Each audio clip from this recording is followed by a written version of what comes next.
Bon midi à tous. Bienvenue à ce webinaire de Better ce midi. Nous allons débuter à l'instant. Mon nom est Amélie Gingras. Je suis nutritionniste chez Diabète Québec. Aujourd'hui, nous allons parler d'aide financière et de diabète de type 1.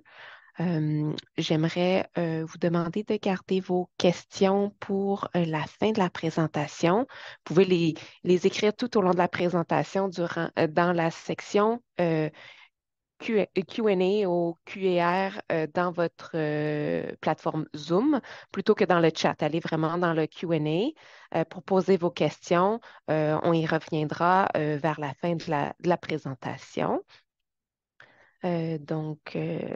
Voilà, donc moi je travaille chez Diabète Québec depuis 2 ans. Le sujet des crédits d'impôt pour le diabète de type 1 est un sujet qui revient souvent chez nous et qui m'a intéressée particulièrement. Donc, je suis devenue un petit peu l'experte sur le sujet chez Diabète Québec. C'est pour ça que je présente aujourd'hui, même si j'ai un titre de nutritionniste qui n'a pas grand-chose à voir avec les finances ou ben, c'est ça. Voilà. Euh, donc, aujourd'hui, on va regarder un petit peu quelles sont les options pour aider à diminuer le fardeau financier du diabète de type 1. À Diabète Québec, on suit le dossier des crédits d'impôt depuis de nombreuses années. Euh, on essaie de faire connaître l'existence des crédits d'impôt, mais malgré tout, on reçoit des appels là, presque chaque semaine à ce sujet-là. J'ai compté, là, puis dans la dernière année, on a eu une centaine d'appels et de courriels là, au sujet des crédits d'impôt pour le diabète de type 1. Euh, ça vaut la peine d'en parler. Puis, il y en a beaucoup qui trouvent peut-être ça a l'air trop compliqué ou qui ont reçu de la mauvaise information sur le sujet. Donc, je suis là aujourd'hui pour essayer de vous donner de l'information juste là-dessus. J'aimerais remercier M. François Dumarest qui m'a aidé à créer cette présentation. M.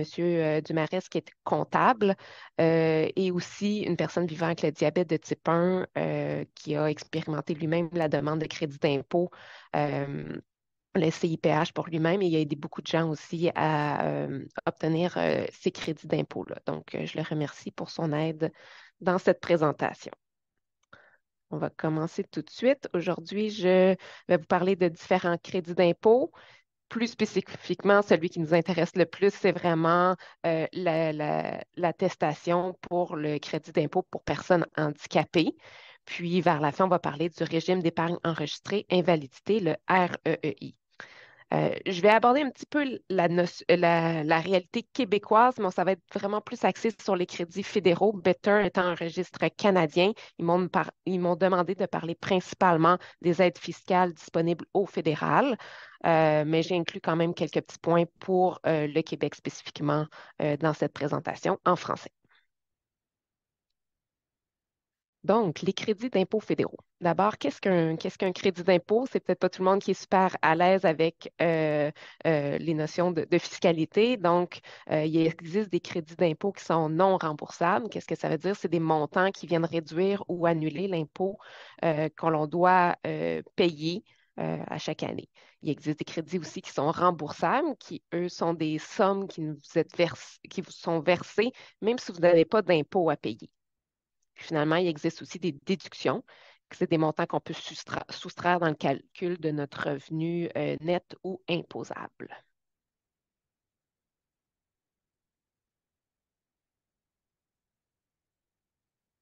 Voilà. Donc, premièrement, je vais vous parler rapidement des crédits d'impôt pour frais médicaux. Donc, on sait que le diabète vient avec de nombreuses dépenses médicales.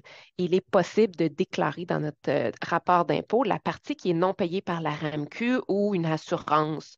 Donc, cette partie-là peuvent être additionnées et déclarées dans notre rapport d'impôt, autant au fédéral qu'au provincial. Les frais admissibles sont un petit peu différents là, selon le gouvernement. Vous allez pouvoir trouver toute la liste, là, dans le fond, sur les sites web là, des agences de revenus. On reçoit, dans le fond, un crédit non remboursable lorsque les frais médicaux vont excéder 2635 ou 3 du revenu, du revenu là, de la personne qui va les déclarer. Donc, ça vaut la peine que ce soit la personne qui a peut-être le plus faible revenu dans la famille qui demande ce crédit d'impôt-là. Les logiciels d'impôt sont là souvent pour aider, pour faire les choix dans les meilleures situations là, pour avoir le meilleur montant dans les crédits d'impôt.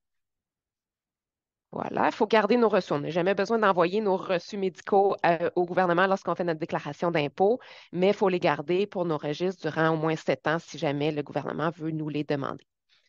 Il existe aussi un crédit d'impôt remboursable concernant les frais médicaux qui peut s'appliquer dans certaines situations. Encore là, votre comptable ou le logiciel de déclaration d'impôt pourra voir si ça peut s'appliquer à votre situation. Euh, j'ai mentionné ici les lignes là, que ça concerne là, autant au fédéral qu'au provincial. Donc, on parle d'un supplément remboursable pour frais médicaux, qui est beaucoup plus pour les personnes qui ont un plus faible revenu. Voilà pour ce qui est des frais médicaux qu'on peut demander à chaque année. D'autres crédits d'impôt. Il existe un crédit d'impôt pour conjoint ou crédit pour personne à charge. Ce sont des crédits d'impôt non remboursables. On ne peut pas demander les deux crédits. Il faut choisir celui qui est le plus avantageux et ça va s'appliquer principalement lorsque le conjoint, avec un handicap ou non, a un faible revenu, donc qui est principalement à la charge de l'autre conjoint. Le Crédit canadien pour aidants naturels, le CICAN, finalement, on a parfois reçu des questions à ce sujet-là. Est-ce que le diabète, ça marche pour ce crédit pour aidants naturels? Est-ce que le conjoint peut demander ça? Euh, je vous dirais, ça ne s'applique pas dans beaucoup de situations concernant le diabète parce que la personne à charge doit vraiment dépendre des autres en raison de la déficience physique ou mentale. On parle vraiment pour les besoins essentiels de se loger, se nourrir, se vêtir. Il faut vraiment que la personne ait des besoins plus grands qu'une personne du même âge, à peu près dans la même situation. Il faut vraiment euh, que le handicap soit majeur. Ce n'est pas relié avec la demande de crédit d'impôt pour personnes handicapées. C'est vraiment une autre demande. Il n'y a pas un formulaire particulier, mais souvent, il faut avoir une note médicale. Le médecin va attester qu'on a vraiment une déficience, qu'on est vraiment à la charge d'une autre personne. Donc, le diabète de type 1 se prête souvent un petit peu moins là, dans la définition pour ce crédit d'aidant naturel. On va rentrer dans le vif du sujet avec le crédit d'impôt pour personnes handicapées. C'est celui-là pour lequel on reçoit le plus de questions. Donc, encore une fois, c'est un crédit non remboursable. Donc, il vient diminuer l'impôt qu'on a à payer. Si on n'a pas d'impôt à payer, par contre, on ne reçoit pas de montant, là. Donc, c'est vraiment pour réduire ce qu'on paye déjà euh, comme, euh, comme impôt. Les personnes admissibles sont les adultes et les enfants qu'on peut avoir ce crédit d'impôt-là dans les deux cas. Comment qu'on fait pour demander ce crédit-là dans notre déclaration d'impôt? Ça demande d'obtenir une attestation de déficience, qui est un formulaire à faire remplir par le médecin. Cette demande d'attestation-là peut être faite à tout moment dans l'année. Et en fait, je vous encourage à le faire le plus rapidement possible et idéalement à l'extérieur de la période de déclaration d'impôt pour éviter des délais excessifs là, dans le traitement de la demande. Donc, avant janvier, là, habituellement, là, ça peut être un bon moment. Là.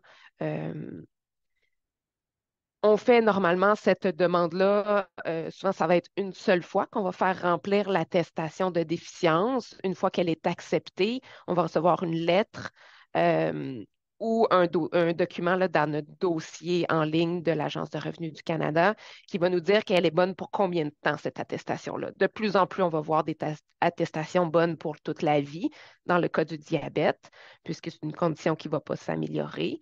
Donc, parfois, pour les enfants, ils vont demander de refaire la demande une fois adulte. C'est possible que ce soit le cas. À ce moment-là, vous allez recevoir une communication vous indiquant que vous devez refaire la demande. Euh, mais une fois que ce formulaire-là est fait, on ne le fait pas signer à chaque année là, par notre médecin. Ça va être dans nos impôts que là, on va avoir quelque chose à faire à chaque année qui est à la ligne 31 600. Si on fait la demande pour nous-mêmes ou notre enfant, ou à la ligne 31 800 si c'est pour une personne à charge adulte. On va écrire un montant à chaque année dans cette ligne-là. Ce montant-là est indexé à chaque année mais ce n'est pas ce montant-là qu'on va recevoir comme crédit d'impôt. C'est utilisé pour un calcul. À titre d'exemple, en 2022, la valeur maximale qu'on pouvait avoir de crédit était de 1 331 $ euh, pour la meilleure situation. Ça va dépendre de votre revenu, dépendamment c'est ça, donc de votre situation fiscale, le crédit ne sera pas le même montant pour tout le monde. Le montant augmente à chaque année, indexé.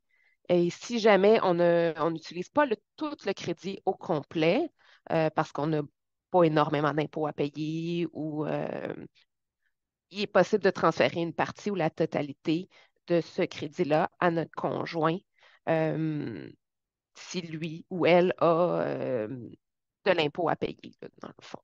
Donc, il y a un transfert qui est possible. Donc, ça, c'est bon. On va rentrer dans le comment faire cette attestation-là. C'est souvent ça qui est l'enjeu majeur, là, que les gens se posent le plus de questions, là, ce formulaire-là, comment qu'on le remplit avec le médecin et tout, qu'est-ce que ça implique. Donc, la demande d'attestation pour obtenir le CIPH. D'abord, certaines personnes vont se dire, ben, le diabète, c'est-tu vraiment un handicap? Est-ce que je devrais vraiment aller chercher ce crédit d'impôt-là? Est-ce que ça s'adresse à moi? En fait, le diabète de type 1 est considéré comme un handicap par les gouvernements dans le sens où il nécessite des soins thérapeutiques essentiels au quotidien. Les critères d'admissibilité pour la catégorie de soins thérapeutiques essentiels sont les suivants. Il faut que ce soit, le soin thérapeutique doit être pour maintenir une fonction vitale au moins 2 fois par semaine et pour une moyenne d'au moins 14 heures par semaine. Donc, ça, ce sont les critères pour la catégorie de soins thérapeutiques essentiels qui concernent le diabète. Donc, voilà. Ce qui est intéressant, c'est qu'en juin 2022, le gouvernement a modifié la loi fiscale. Le gouvernement du Canada d'abord, puis au Québec ensuite, ont modifié leur loi fiscale pour qu'à partir de 2021, le rapport d'impôt 2021, si les soins thérapeutiques essentiels sont pour le diabète de type 1, les personnes sont réputées avoir répondu aux critères. Donc, les 3 critères que je vous ai mentionnés à la diapo précédente, le gouvernement dit, vous n'avez pas besoin de nous prouver que vous remplissez ces critères-là. Euh, vous avez le diabète de type 1, on sait que vous cotez pour les critères. Donc, en d'autres mots, le médecin doit encore remplir le formulaire, mais on n'a plus besoin de faire toutes les justifications, notamment du 14 heures. Petite exception, on en reparlera tantôt. euh, Dans certains cas, on peut encore avoir besoin de justifier le 14 heures. J'y viens dans un instant. Donc, notre démarche pour le crédit d'impôt, d'abord, il faut s'assurer que notre professionnel de la santé veut remplir les formulaires. Il a le droit de nous demander des frais pour remplir ces documents-là. Ça, c'est permis. D'ailleurs, les frais qu'on va payer pour ça, on peut ensuite les remettre dans notre rapport d'impôt, dans la catégorie de crédit d'impôt pour frais médicaux. Ça fait partie des choses qu'on peut inclure notamment. Les médecins, bon, de plus en plus, je pense que la majorité vont accepter. Il y en a encore qui refusent pour des questions. En fait, c'est pas justifié de refuser de remplir ce document-là pour une personne vivant avec le diabète de type 1. Euh, sur le site web de l'Agence de revenus du Canada et dans le formulaire même, l'exemple majeur pour la catégorie des soins essentiels est le diabète de type 1. Donc, il est écrit noir sur blanc. C'est l'exemple principal qui est donné pour la catégorie de soins thérapeutiques essentiels. C'est vraiment le diabète de type 1. Donc, on peut insister, on y a droit. C'est pas au médecin de juger si on a droit ou pas. Lui, c'est de donner les faits sur notre santé, c'est-à-dire notre diagnostic, depuis quand, et voilà. L'étape 2 est de préparer des documents justificatifs et de compléter notre partie du formulaire là, si c'est nécessaire. Puis finalement, on demande à notre médecin de remplir pour ensuite envoyer notre demande. Voilà.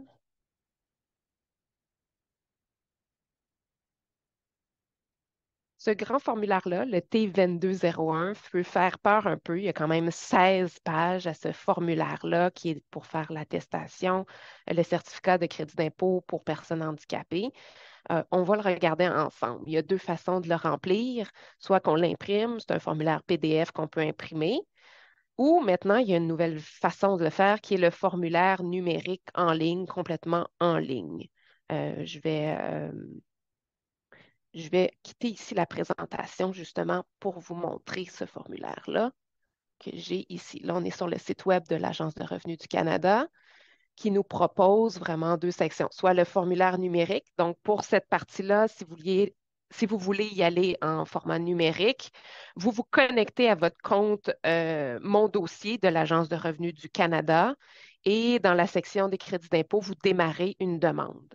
Ils vont vous demander de remplir la partie A avec vos informations personnelles ou des informations de votre enfant. Par exemple, si vous le demandez pour votre enfant, vous allez remplir les informations de la personne qui a un handicap. Puis, ils vont vous fournir ensuite un numéro de référence que vous allez pouvoir donner à votre médecin pour que lui se connecte ici avec le numéro de référence et poursuive la demande avec les informations médicales. Puis ensuite, on envoie ça directement de façon numérique là, dans notre dossier. L'autre façon, c'est en produisant une demande papier, en utilisant le formulaire T2201 que je vais ouvrir ici pour vous donner un aperçu de ça ressemble à quoi. Donc, le formulaire ici, T2201, 16 pages, comme je vous ai dit. Votre partie à vous concerne la page 1 et 2. Donc, on rentre nos informations personnelles et ceux de la personne pour qui on fait la demande, si c'est nécessaire, par exemple, un enfant. Ici, à la partie A, question 3, il y a une question très importante qui est est-ce que vous voulez faire redresser vos anciennes déclarations?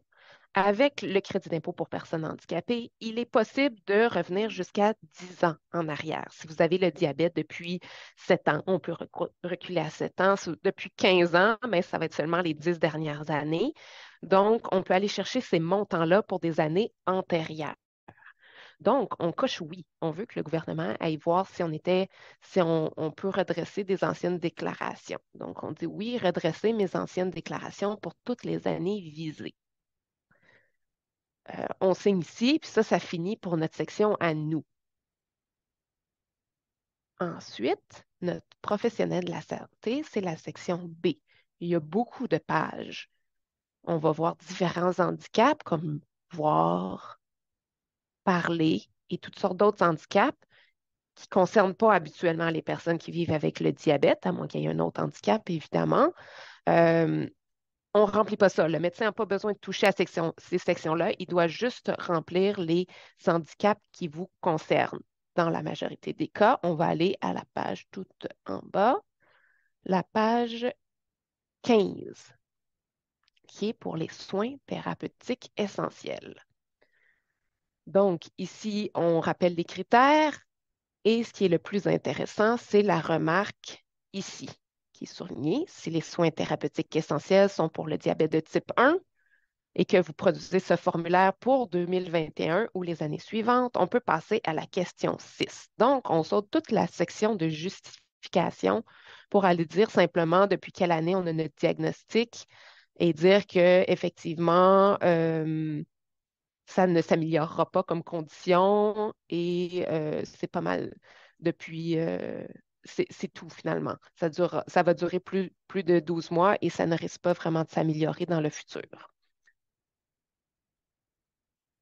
Vous avez bien noté ici, on parle de 2021 et les années suivantes. Qu'est-ce qui arrive si moi j'ai le diabète depuis, je ne sais pas moi, l'année 2005, puis que je veux revenir, aller chercher des montants pour les autres années, là, dans les années 2000, par exemple.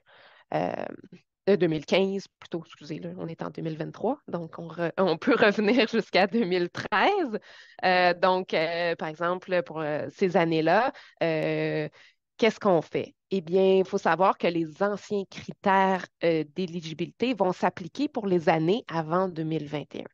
Donc, nos critères de, faut que ça soit 2 fois par semaine, puis pour le 14 heures par semaine de soins vont s'appliquer. C'est à ce moment-là qu'on doit encore fournir un document comme justificatif détaillé notre 14 heures de soins essentiels. Euh, donc, c'est simplifié avec la nouvelle loi, mais pour les revenir en arrière, ça reste encore un petit peu plus, demande un petit peu plus de travail. Mais je vous rassure, ça vaut la peine de faire ce petit travail de plus-là, de demander à notre médecin d'attester que vraiment pour que les années antérieures, on avait besoin de 14 heures de soins. Ça peut représenter des montants d'environ 1500 dollars pour chaque année qu'on demande antérieure, là. Donc, il y a des gens qui vont recevoir des 12 000, 13 000, 10 000 dollars là, d'un coup lorsqu'ils sont acceptés euh, pour toutes les années là, qui étaient avant. Donc, oui, le médecin peut ici inscrire dans la section décrivez les activités admissibles, puis dire oui, ça prend 2 fois par semaine, 14, ben, le diabète, c'est 7 jours par semaine et au moins 14 heures par semaine. Mais je pense que les médecins apprécient lorsqu'on arrive avec un justificatif de ces 14 heures-là, comme une preuve qu'effectivement, moi, j'ai fait mon calcul, puis effectivement, je passe au moins 14 heures pour mon diabète dans ma semaine. Ils vont être vraiment plus à l'aise de venir cocher, oui, c'est bon le 14 heures, oui, vous cochez vraiment tous les critères. Donc, comment qu'on fait ce calcul-là de 14 heures? Qu'est-ce qui est inclus là-dedans finalement? Je vais revenir ici à ma présentation. Dans le formulaire, on vous propose des exemples d'activités admissibles. Donc, c'est général. Je vous ai traduit ça un petit peu vraiment plus spécifique pour le diabète. On va revenir ici, revenir présentation. Donc, notre formulaire numérique, la rétroaction. Donc, ça, c'est ce que je viens de vous expliquer qu'on peut revenir nos 10 ans en arrière. Et bon, quelles sont les activités acceptées pour le 14 heures de soins?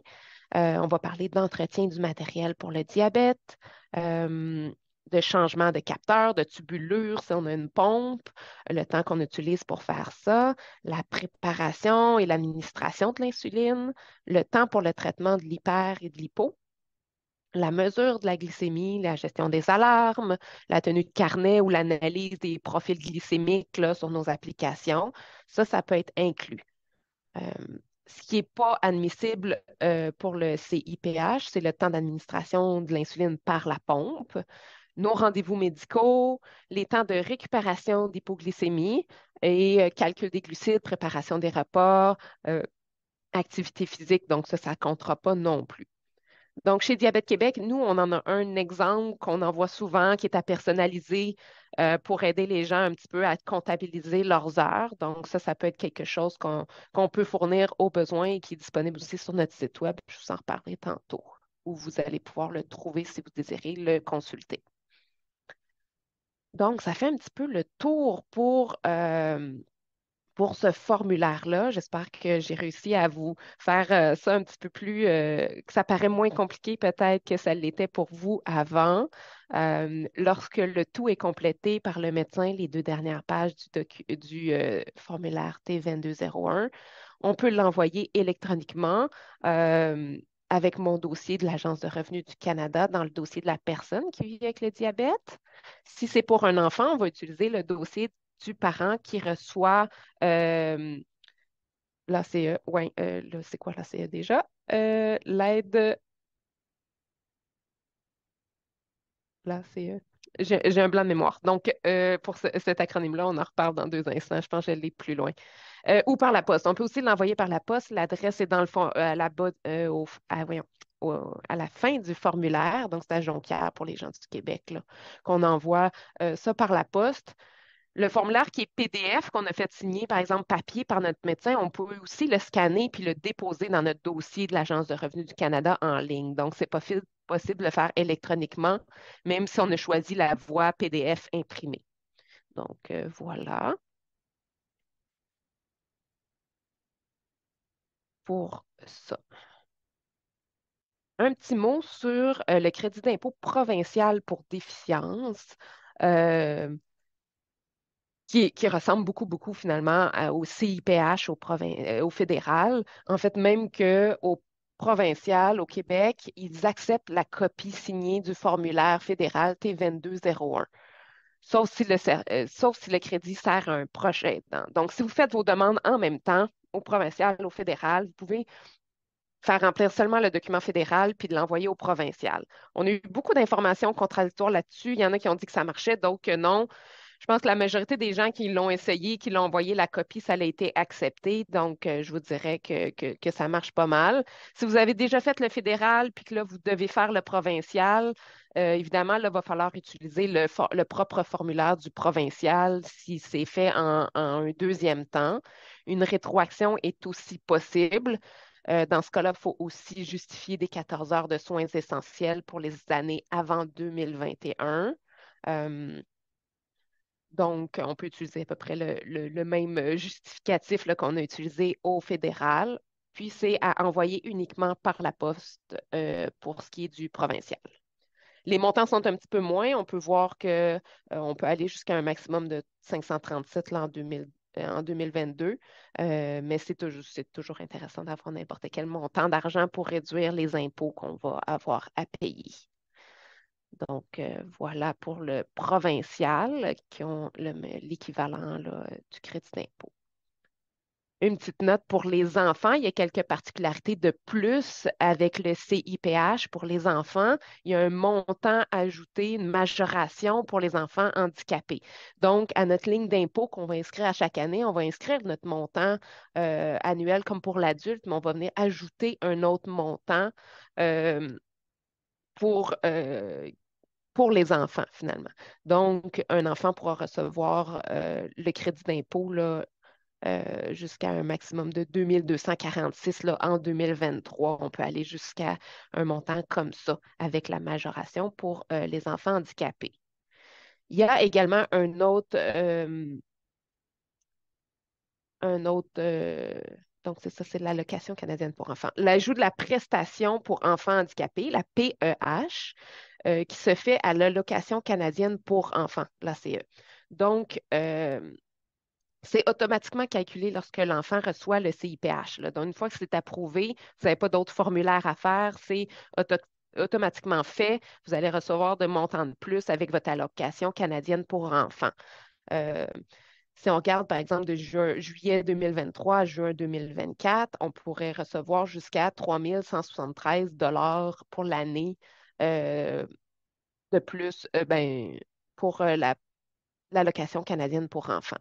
Si vous avez un revenu plus élevé, au-dessus de 75 000, ben c'est sûr que là, la prestation pour enfants handicapés va être réduite selon votre revenu.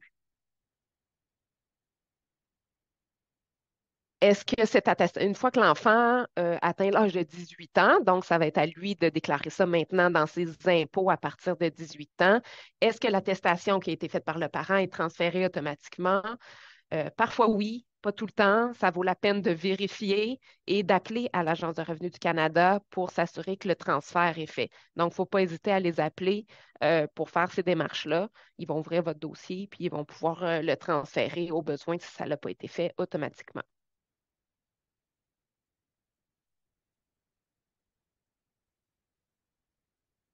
Donc, je vous laisse aussi. Donc, pour l'enfant, finalement, on va utiliser le même formulaire, le T2201. Les professionnels de la santé, je sais que chez les adultes, j'ai mentionné que parfois les médecins sont réticents encore un petit peu. Chez les enfants, c'est souvent fait très facilement parce que le 14 heures, lorsqu'on parle d'un enfant, euh, c'est pas, il n'y a pas de question pour le médecin parce que c'est le temps que le parent prend plus le temps que l'enfant prend à gérer son diabète qui compte lorsqu'on fait une demande pour un enfant. Donc, il n'y a aucun médecin qui va dire que c'est pas vrai que ça prend pas 14 heures dans une semaine quand on prend les deux temps tu sais, additionnés ensemble. Donc, voilà. Puis, du côté provincial, là, par contre, il n'y a pas d'équivalent au formulaire T2201. L'aide vient plutôt de Retraite Québec avec des allocations familiales et il faut faire une demande de supplément pour enfants handicapés avec un formulaire particulier. Donc, qui, lui, peut être transmis par Internet. Donc, ça va faire augmenter vos allocations familiales au Québec. Une autre petite particularité au Québec que je trouvais que ça valait la peine de mentionner. Donc, pour les étudiants au cégep, à l'université, le diabète de type 1 peut être reconnu comme une déficience fonctionnelle majeure dans l'aspect de déficience organique. Et ça va bonifier, dans le fond, votre accès aux prêts et bourses, par exemple, en convertissant une partie de vos prêts en bourse. Donc, ça peut être intéressant. Euh, la meilleure façon, c'est de prendre rendez-vous avec la personne responsable de l'intégration des personnes handicapées de l'établissement d'enseignement, puis de voir vraiment toutes les démarches qu'il faut faire là, pour obtenir ça. Je pense que ça peut valoir la peine pour de nombreux étudiants.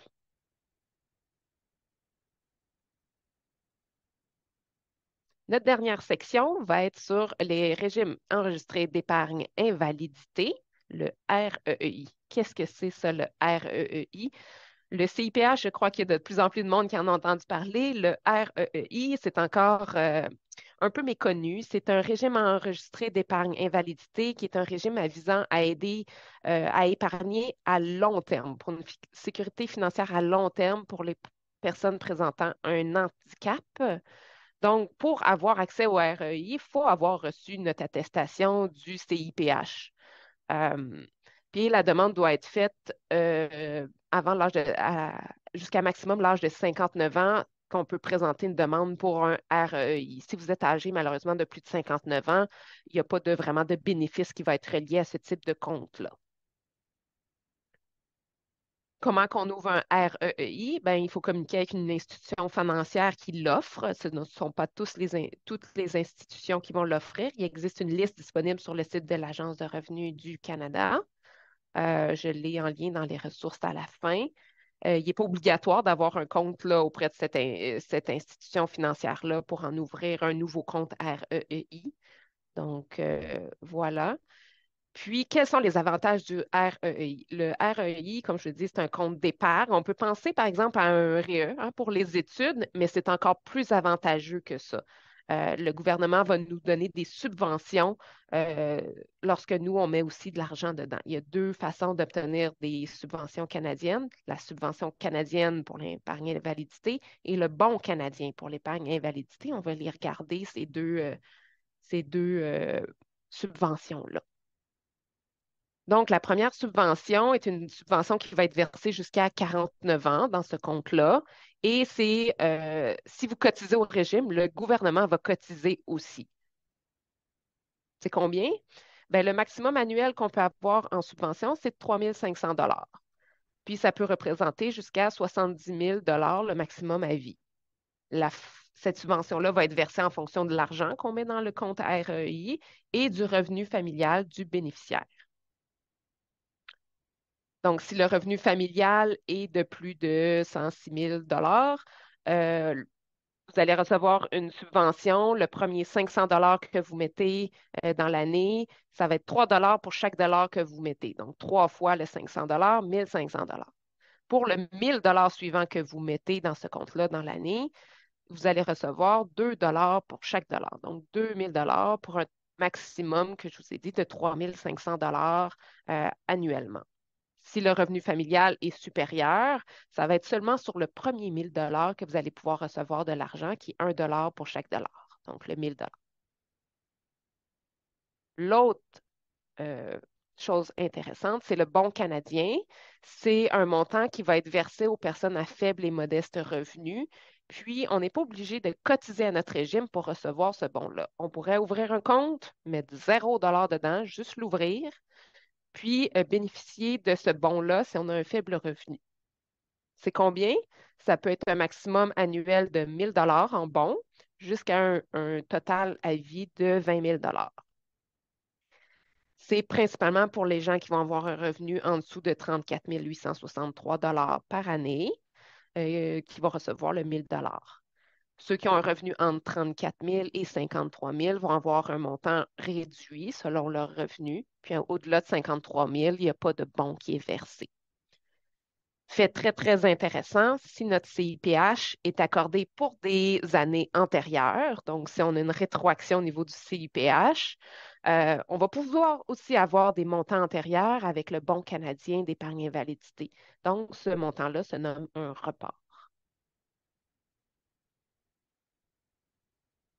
Voilà.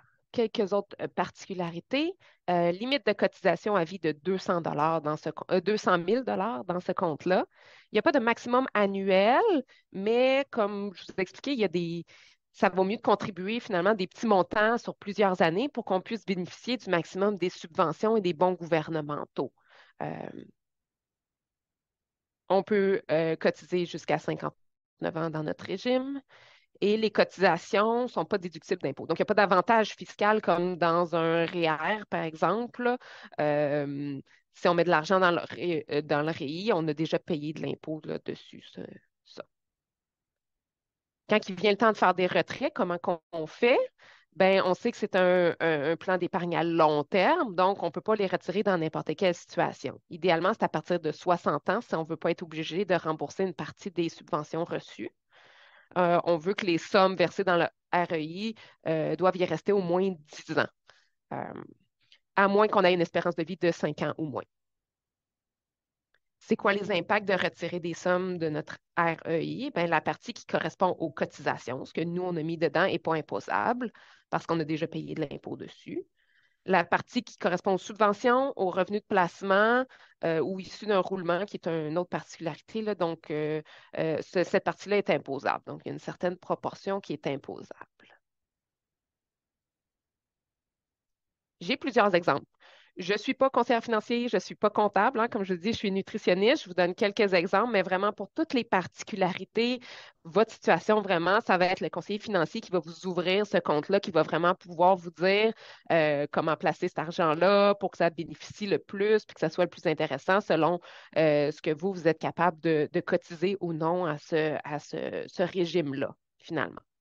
Je vous donne l'exemple d'Alexandre qui a 10 ans. Il a un revenu familial de 120 000. Il habite encore chez ses parents.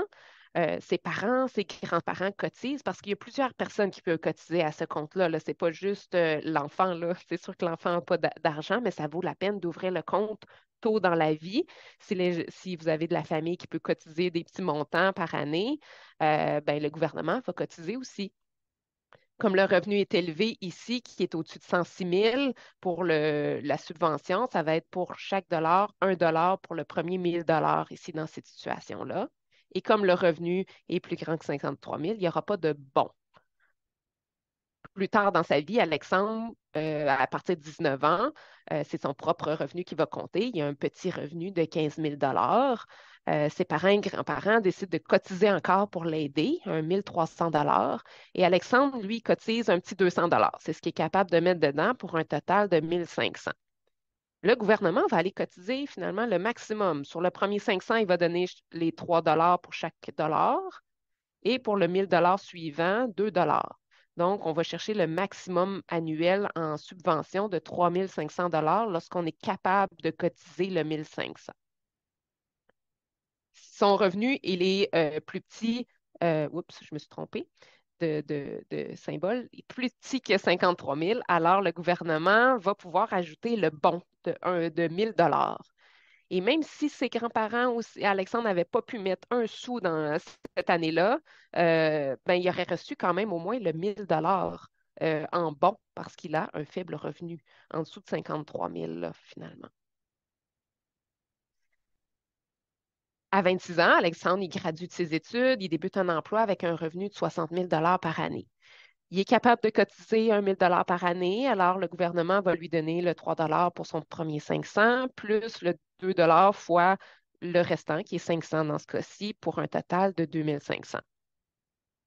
Son revenu est quand même plus élevé que la limite de 53 000, alors il ne va pas pouvoir recevoir le bon là, pour les années où est-ce qu'il va avoir ce revenu-là. Plus tard dans sa vie, Alexandre a maintenant une conjointe qui a un revenu vraiment familial plus élevé. Il arrive à cotiser quand même un petit peu plus. Le gouvernement va cotiser seulement le 1 000 $ puisqu'il gagne plus de 106 000 un petit peu comme quand il habitait avec ses parents quand il était plus jeune. Donc, c'est ça. Donc, si on donne un portrait global, par exemple, sur toutes ces années-là, Alexandre, finalement, et ses parents, grands-parents vont avoir cotisé finalement au total peut-être un 39 000 et le gouvernement va lui avoir donné 56 000 . C'est vraiment intéressant, là. C'est de l'argent gratuit qu'il a reçu parce qu'il a réussi à économiser dans ce compte-là. Donc, il faut voir avec un conseiller financier, est-ce que ça vaut plus la peine de mettre de l'argent dans un REER, dans un autre type de compte, dans celui-là? Ça, c'est à vous de décider, c'est votre situation, mais ça vaut la peine d'ouvrir ce compte-là. Si c'est seulement pour peut-être les quelques années qu'on a un faible revenu ou si on a un faible revenu pendant très longtemps, ben, on a quand même notre 1000 $ qu'on reçoit en bon lorsqu'on a un revenu en dessous de 53 000. On va avoir une partie du 1000 $ ou si on est en bas du 30 quelques mille dollars que je vous ai mentionné tantôt. Le bon, c'est de l'argent gratuit euh, qu'on va recevoir. Donc, je vous encourage fortement à débuter rapidement, ouvrir un compte REEI pour une épargne à long terme. Voilà. Finalement, mes ressources, mais c'est sûr que là, vous ne pouvez pas cliquer dessus. Je vous encourage, dans le fond, à appeler l'Agence de revenus du Canada si vous avez des questions sur votre dossier particulier, si vous n'avez pas pour votre attestation, de poser les questions au besoin, sinon d'aller sur le site web. euh, pour les crédits d'impôt pour personnes handicapées, prestations pour enfants handicapés, vraiment sont bien détaillés le site web du gouvernement. Pour tous ces liens-là, le REI aussi, ça c'est pour le gouvernement du Québec, mais je vous encourage à aller sur notre site web de Diabète Canada, Diabète Québec. On a une page web sur l'aide financière et crédit d'impôt. C'est moi qui l'ai écrit. J'ai vraiment tout détaillé, un peu les étapes aussi de comment faire nos demandes avec tous les liens vers les formulaires, vers les exemples de calcul pour le 14 heures. Vous allez retrouver même l'aide pour les prêts et bourses. Je vous ai mis les liens pertinents pour vraiment aller chercher l'information en ligne là, qui va concerner ces demandes-là. Si jamais vous voulez parler à quelqu'un, que ce soit moi ou mes collègues à Diabète Québec, on connaît quand même bien le dossier. Il y a la ligne InfoDiabète par courriel ou par téléphone. Vous pouvez nous appeler si vous avez des questions sur comment faire votre demande. On va être là pour y répondre comme on le fait avec les centaines d'appels qu'on a là-dessus chaque année. Voilà, ça conclut ma présentation. Je vais aller voir les questions. Euh,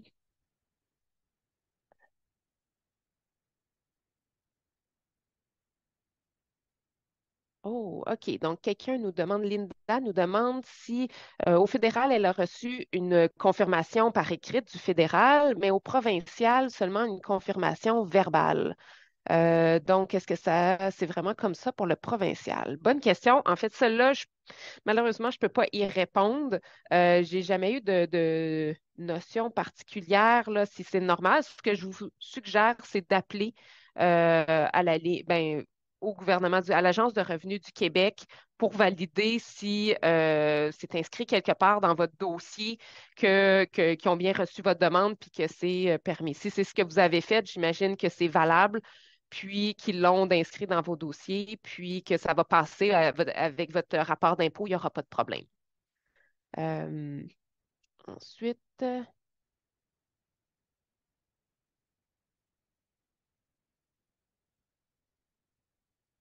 qu'est-ce qui se passe? Qu'est-ce qui se passe avec le CIPH si on part à la retraite? Ben, en fait, ça dépend de ce que vous payez comme impôt. Il est encore valide, là, dans le fond, le crédit d'impôt. Si vous payez presque plus d'impôts ou tout ça, c'est sûr que les montants vont peut-être être moins grands. Je ne sais pas, ça va dépendre de votre situation financière. Donc, ça peut quand même valoir la peine, mais ça dépend, c'est ça, de, ça peut valoir la peine quand même de faire la demande, je vous dirais. Si c'est pour peut-être des années avant, quand vous travaillez, revenir en arrière sur certaines années auxquelles vous travaillez, mais il est encore valide, là. Donc, si vous avez encore des impôts à payer une fois à la retraite, vous allez pouvoir avoir quand même ce crédit non remboursable-là qui va s'appliquer là, dans votre déclaration. Peut-on demander le CIPH pour nous et notre enfant lorsque les deux sont diabète de type 1? Tout à fait. C'est vraiment le crédit d'impôt est lié à la personne qui vit avec le diabète de type 1. Donc, vous allez pouvoir, dans les deux cas, vous allez pouvoir le faire. C'est vraiment attaché au nom de la personne. Même si c'est dans le rapport d'impôt du parent que ça va être demandé, c'est au nom de l'enfant. Euh, Il y a beaucoup de questions. Je vais aller. euh, Les montants, pour l'impôt fédéral ou provincial, vous dites d'inscrire un montant année 2022 pour l'année 2023. Est-ce que c'est le même montant? Non. À chaque rapport d'impôt, le montant change d'année en année. Il faut aller le chercher là, soit en cherchant la ligne sur la ligne 33. Il faudrait que je retourne au début de la présentation. Euh, la ligne, soit qu'on cherche ça sur l'Internet dans ou dans le logiciel, ils vont l'ajouter là, finalement le montant qu'il faut inscrire pour ça si on utilise un logiciel ou un comptable. C'est assez facile d'aller chercher là, quand même ce montant-là lorsqu'on sait montant pour crédit d'impôt. À chaque année, ils ne sont pas sortis encore pour le 2023, je crois, les montants là, pour le prochain rapport d'impôt. C'est pour ça que j'avais inscrit le montant pour 2022. Euh, Dans le formulaire T2201, que doit-on inscrire à la ligne type de soins thérapeutiques essentiels? C'est l'insulinothérapie intensive. Oui, c'est ça qui doit être écrit. Donc, dans le cas d'un type LADA, par exemple, ça serait aussi valide, là. Donc, type 1 LADA, si on écrit ça, insulinothérapie essentielle, ça va passer aussi là, pour le crédit d'impôt. J'ai pas beaucoup entendu de retour, par contre, il existe des personnes qui ont le diabète de type 2 avec de l'insulinothérapie. Il y en a qui se sont essayés. On n'a pas eu vraiment de retour si ça marche pas. Je pense que c'est beaucoup moins accepté par les fonctionnaires lorsqu'il s'agit de diabète de type 2. Encore là, je ne sais pas si les demandes avaient bien été remplies ou pas, là, avec tout le justificatif qui pourrait accompagner ça, mais donc, type 1, l'ADA, ça passe bien. Euh, OK.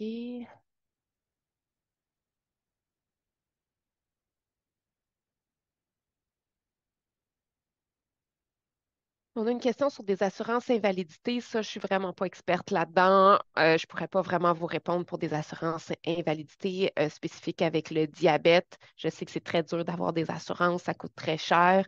Là, je pourrais pas, je suis pas assez bonne là-dedans pour pouvoir vous renseigner, malheureusement. REI, comment est calculé le revenu familial de l'enfant en garde partagée? Euh, un conseiller financier va vraiment pouvoir vous répondre ça. Le REI, il y a vraiment beaucoup de particularités, autant de la façon où est-ce qu'on va chercher l'argent. Il y en a qui vont dire, ah, ben, je vais transférer des REER là-dedans, puis tout ça. Il y a vraiment plusieurs règles fiscales qui entourent ça.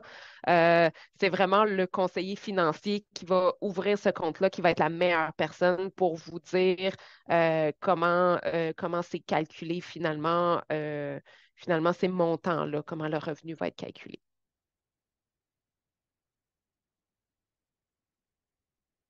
Pour les BCEI, est-ce qu'il y a un âge limite? Encore là, le gouvernement, c'est jusqu'à 49 ans qui va cotiser. Dans les deux cas, là, le bon canadien, là, dans le REI, pour ce qui est du bon, ça va être jusqu'à 49 ans comme la subvention. Il faut que l'argent reste vraiment 10 ans jusqu'à 59 ans avant de pouvoir retirer. Donc, le gouvernement arrête de cotiser, lui, à cet âge-là. Donc, entre 49 ans et 59 ans, je vous ai dit, à 59 ans, ça ne vaut pas la peine d'ouvrir le compte. À 49 ans, pas énormément non plus parce que finalement, le gouvernement a arrêté de mettre l'argent à partir de 49 ans. Euh, voilà, c'est ça. On pourrait dire que finalement, à partir de 49 ans, ça ne vaut pas tellement la peine d'ouvrir ce compte-là parce qu'on ne recevra pas les subventions et les bons. Puis c'est ça le but d'ouvrir ce compte-là finalement.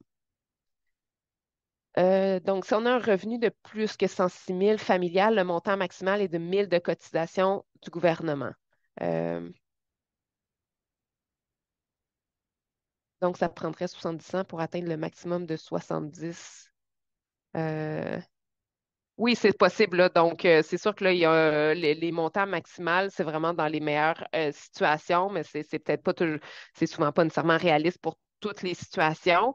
Euh, Oui, c'est ça. Donc, avec un revenu familial élevé de plus de 106 000, ce montant-là, 106 000, il augmente un petit peu à chaque année, en fait, aussi. Là, c'est ajusté. L'année passée, je pense que c'était 103 000. Là, ils ont augmenté à 106 000 pour le revenu maximal pour les subventions. Donc, ça, encore là, ça change un petit peu d'année en année. C'est ajusté, c'est indexé.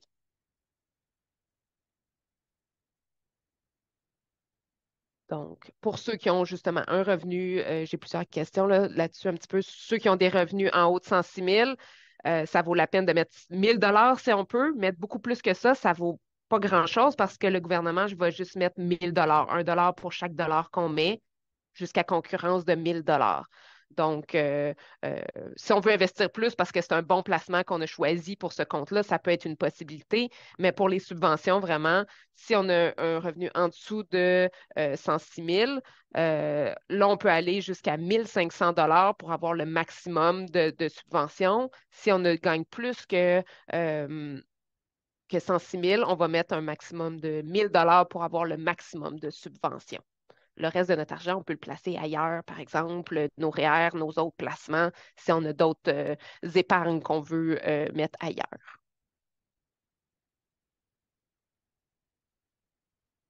OK, une question sur si notre attestation a été produite et acceptée avant 2021, est-ce qu'il faut s'attendre à en refaire une après 10 ans ou c'est encore là, vous allez recevoir une lettre. Ça se peut que, en fait, dans votre dossier de l'Agence de revenus du Canada, vous avez votre date d'échéance. Il y en a une, il y en a d'autres, c'est à vie. Ça se peut que si votre demande a été faite avant 2021, vous ayez besoin d'en refaire une autre. Euh, Ça peut valoir la peine d'appeler puis dire quand on s'arrive proche du 10 ans, par exemple, si c'est 10 ans, dire ben j'ai le diabète de type 1, est-ce que j'ai vraiment besoin de refaire une autre demande? Peut-être qu'ils vont juste étendre finalement l'attestation ou oui, il va falloir que votre médecin remplisse de nouveau en cochant diabète de type 1, puis là, on n'a plus besoin de justification à faire là, à ce moment-là, puisque ce sera après 2021. C'est vraiment chaque situation, dépendamment de l'année que vous l'avez faite, dépendamment de, c'est ça, il y en a qui ont vraiment des dates d'échéance, puis il y en a d'autres qui l'ont pour la vie. Donc, on voit encore un petit peu de différentes situations. Euh,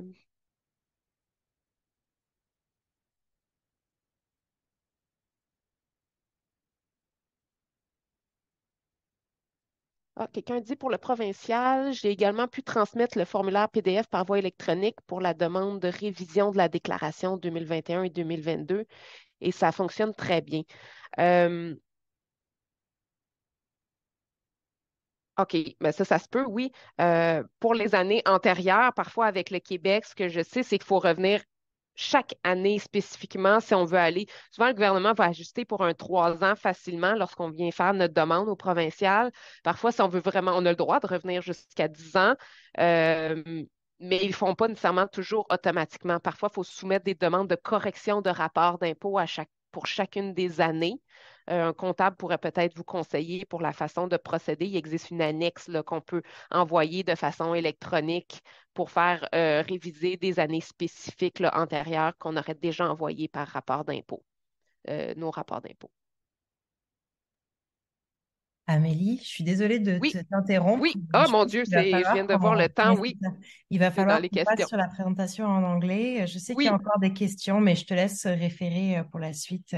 oui. Donc, vous pouvez nous appeler à Diabète Québec ou consulter notre page web sur le sujet si vous avez, ça peut peut-être répondre à certaines de vos questions. Sinon, nous appeler, c'est ça, à l'Infodiabète. Je vous souhaite une bonne journée à tous. Au revoir.